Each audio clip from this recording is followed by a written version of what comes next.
ပရိသတ်များအားလုံးပဲမင်္ဂလာပါဒီနေ့မှာတော့ပင်လယ်ကနန်းမလေးကိုချစ်မိသွားတဲ့ဂုံကနန်းလေးအာမန်ရဲ့အကြောင်းကိုတင်ဆက်ပေးသွားမှာပဲဖြစ်ပါတယ်စီစဉ်လေးမစခင်မှာကျွန်တော်ရဲ့ channel လေးကို subscribe နှိပ်ထားပေးဖို့တောင်းဆိုချင်ပါတယ်ခင်ဗျာကမ်းခြေတစ်ခုမှာတော့နွေရာသီကိုဖြတ်တန်းကြဖို့အတွက်လူတွေရောကနန်းတွေပါကမ်းခြေကိုရောက်ရှိလာခဲ့ကြပါတယ်အဲဒီနောက်မှာတော့ဂုံကနန်းတွေရဲ့ရံဖက်ဖြစ်တဲ့ပင်လယ်ကနန်းတွေလည်းအတူတူရောက်ရှိလာကြပါတယ်အာမန်ဆိုတဲ့ကနန်းလေးကတော့အမြဲတမ်းရှက်ကြောက်နေတတ်ပြီးအိမ်တွင်းအောင်ဖို့ကိုပဲဆုံးဖြတ်ထားပါတယ်ဒါပေမဲ့လည်းအာမန်ရဲ့တငယ်ချင်းတစုကတော့သူ့ကိုအပြင်လိုက်လေဖို့ကိုအမြဲခေါ်ခဲ့ကြပါတယ်ဘော်ဘီဆိုတဲ့ကနန်းတွေကိုအခွန်လဲကြဖို့អော်လိုက်ပါတယ်အဲဒီနောက်တယောက်နဲ့တယောက်အခွန်တွေလဲခဲ့ကြပြီးအာမန်ကတော့သူ့ရဲ့အခွန်ကိုမလဲကျင်ဘူးလို့ပြောလိုက်ပါတယ်ဘာဖြစ်လို့လဲဆိုတော့သူ့ရဲ့အခွန်ကသူ့မိဘတွေအမွေပေးခဲ့တဲ့ပစ္စည်းဖြစ်နေလို့ပါပဲကနန်းလေးအာမန်ကတော့ပင်လယ်ကနန်းတွေကိုရေဖြန်းပေးရတဲ့အလုပ်ကိုလုပ်နေခဲ့ပါတယ်ကနန်းမလေးရာမိုနာကအောက်ရီကန်ထဲကိုခုန်ချတာကိုအာမန်မြင်လိုက်ပြီးတော့ကြွေသွားခဲ့ပါတယ်အဲဒီနောက်ရာမိုနာကိုရေဖြန်းပေးရအောင်မလားလို့မေးလိုက်ပြီးတော့မိတ်ဆက်လိုက်ပါတယ်မိတ်ဆက်နေတော့မှပဲကနန်းမကူကသူတို့ကြားကိုဝင်ဖြတ်လိုက်ပါတယ်ညရောက်တဲ့အခါမှာအာမန်အိတ်ဖို့လုံးနေတုံးမှာပဲတငယ်ချင်းတစ်တိုက်ကကလပ်ကိုတူတူလိုက်ခဲ့ဖို့အတင်းဆွဲခေါ်ခဲ့ပါတယ်အဲဒီနောက်ကလပ်ထဲကိုရောက်သွားခဲ့ကြပြီးတော့ရာမိုနာနဲ့ကလပ်ထဲမှာတွေ့ဆုံခဲ့ပြန်ပါတယ်အာမန်နဲ့ရာမိုနာစကားပြောနေတုံးမှာပဲမာကိုရောက်ရှိလာခဲ့ပြီးတော့ရန်စခဲ့ပါတယ်တိတ်မကြခင်ပဲရန်ပွဲတစ်ခုဖြစ်လာခဲ့ပြီးနောက်ဆုံးမှာတော့အာမန်တို့အဖွဲ့ကကလပ်ပြင်ကိုရောက်သွားခဲ့ပါတယ်အာမန်နဲ့တရက်တငယ်ချင်းတွေကိုစိတ်ပြတ်သွားခဲ့ပြီးအိမ်ပြန်တဲ့လဲမှာပဲမာကိုရဲ့နောက်ဆက်ခြင်းကိုခံလိုက်ရပါတယ်မာကိုတို့ကအာမန်ရဲ့အခွန်ကိုရေထဲပစ်လိုက်တဲ့အချိန်မှာတော့အခွန်ကိုလိုက်ကောက်နေတဲ့အာမန်ကိုရာမိုနာကမြင်သွားခဲ့ပြီ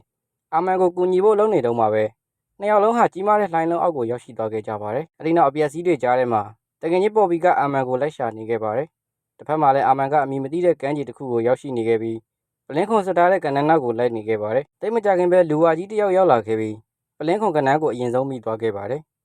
အဲဒီနောက်အာမန်နဲ့ထွက်ပြေးဖို့လုပ်ခဲ့ပြီးတော့နောက်ဆုံးမှာတော့ဖမ်းမိသွားခဲ့ပါတယ်လောင်ရင်ထဲမှာတော့အာမန်ဟာသူ့ရဲ့အခွန်လေးကိုရှာနေခဲ့ပြီးတော့ကနန်းမလေးရာမိုနာနဲ့ပြန်တွေ့ခဲ့ပါတယ်ဒါပေမဲ့တော့ရာမိုနာရဲ့မိဘတွေနဲ့အာမန်တို့ကိုရှာဖွေဖို့အစည်းအဝေးလုပ်နေခဲ့ပါတယ်အဲဒီနောက်ဘော်ဘီကအကြောင်းပြေဆုံးသိချင်ရင်မာကိုမေးကြည့်လိုက်ဆိုပြီးတော့ပြောလိုက်ပါတယ်အဲဒီနောက်မာကိုလည်းသူနဲ့တွေ့ခဲ့တာမှန်ပါတယ်ဒါပေမဲ့နောက်ဆုံးမြင်ခဲ့တာကဘော်ဘီပါဆိုပြီးပြန်လွှဲချခဲ့ပါတယ်ရာမိုနာကတော့သူ့ရဲ့အမေရဲ့စကားကိုနားမထောင်မိတာမှားပြီဆိုပြီးတော့သူ့ကိုဝယ်ဖို့အတွက်ဖန်စီမမကိုလှမ်းပြီးမြူဆွဲလိုက်ပါတယ်ဖန်စီမမလည်းရာမိုနာရဲ့အခွန်တလက်လက်လေးကိုမြင်သွားခဲ့ပြီးဝယ်ယူလိုက်ပါတယ်အဲဒီနောက်လူဝါကြီးကိုကနန်းတွေကစိတ်တက်လာလို့မေးခဲ့ပြီးကနန်းတွေကသူ့တကူလုံးကိုပြည့်နေခဲ့ပြီးနောက်ဆုံးမှာတော့ဖန်စီမမရဲ့ရိုက်ချက်ကြောင့်ကနန်းတွေအကုန်လုံးတွတ်သွားခဲ့ပါတယ်အဲဒီနောက်အိမ်ပြန်လန်းကိုရှာဖို့အတွက်ရိုလာကိုစတာတက်စီးခဲ့ကြပြီးတော့အာမန်ကတော့အုပ်အော်တွေဆွဲသွားခဲ့ပါတယ်အဲဒီနောက်ရာမိုနာကမလုပ်ဘူးတာတွေကိုအာမန်နဲ့အတူတူရှောက်လုပ်ခဲ့ပါတယ်တစ်ဖက်မှာတော့အာမန်ရဲ့တငယ်ချင်းတစုကပင်လယ်ကနန်းအဖွဲ့တွေကိုဒေါသထွက်နေခဲ့ပြီး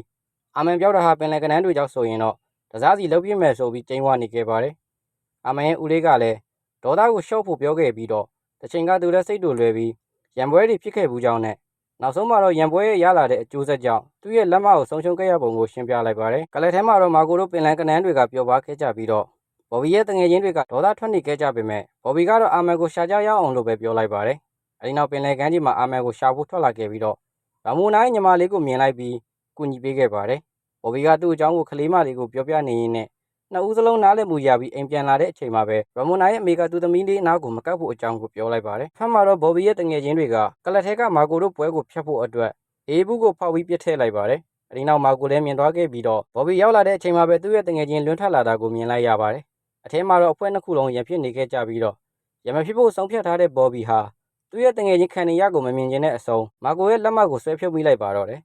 အဲဒီနောက်လက်မပြတ်သွားတဲ့မာကိုကမကြခင်ငါပြန်လာခဲ့မယ်ဆိုပြီးတော့အာမန်ကတေးပြီးဆိုပြီးတော့အာမန်ရဲ့အခွန်ကိုပြပေးလိုက်ပါတယ်ဘော်ဘီတို့ကအာမန်ရဲ့အခွန်တွေကအကောင်လေးကိုအဖြစ်ပြက်အကြောင်းတွေမေးခဲ့ပြီးတော့ဘော်ဘီလည်းချစ်ဆုံးတငယ်ချင်းကိုဆုံးရှုံးလိုက်ရပြီဆိုပြီးဒေါသထွက်သွားခဲ့ပါတယ်တစ်ဖက်မှာတော့အာမန်နဲ့ရာမိုနာတို့ချစ်သူတွေဖြစ်နေကြပြီးတော့ကုန်းကနန်းအဖော်တွေမြင်မှကြောက်တဲ့အာမန်ကရာမိုနာရဲ့လက်ကိုလွှတ်လိုက်ပါတယ်ဒီနောက်ရာမိုနာလည်းစိတ်ပြတ်သွားပြီးတော့ကမ်းခြေကိုထွက်လာခဲ့ပြီးပြုတ်ကျမဲ့အချိန်မှာပဲအာမန်ကကူညီပေးလိုက်ပါတယ်ဒါပေမဲ့တော့ကုန်းကနန်းနဲ့ပင်လယ်ကနန်းတွေစစ်တိုက်ဖို့စုယုံနေကြပြီးတော့နောက်ဆုံးမှာတော့တိုက်ပွဲစားဖြစ်ခဲ့ကြပါတယ်အာမန်ကတော့ရာမိုနာကိုတွဲချီပြီးပင်လယ်ထဲသွားဖို့လုံးနေတုန်းမှာပဲကုန်းကနန်းနဲ့ပင်လယ်ကနန်းတွေရန်ဖြစ်နေတာကိုတွေ့လိုက်ရပါတယ်ဒါပေမဲ့အာမန်ကခရီးမဆိုင်ပဲရာမိုနာကိုကယ်တင်ဖို့အတွက်စစ်ပွဲကြားတဲ့ကိုဖျက်သွားခဲ့ပြီးတော့အာမန်နဲ့ရာမိုနာကိုမြင်သွားတဲ့ကနန်းတွေဟာအံ့ဩသွားကြခဲ့ပြီးတော့လမ်းဖက်ပေးလိုက်ကြပါတယ်အဲဒီနောက်အာမန်လည်းသူရန်ကြောက်တဲ့ပင်လယ်ထဲကိုဆင်းပြီးရာမိုနာကိုကယ်တင်လိုက်ပါတယ်ရာမိုနာလည်းသတိမိသွားတဲ့အာမန်ကိုကုန်းပေါ်သို့ပြန်ခေါ်လာခဲ့ပြီးကျေးဇူးတင်ကြောင်းပြောလိုက်ပါတယ်အဲဒီနောက်ရာမိုနာကအာမန်ဒုက္ခရောက်ရတာဟာမာကိုကြောင့်ဆိုပြီးပြောလိုက်ပါတယ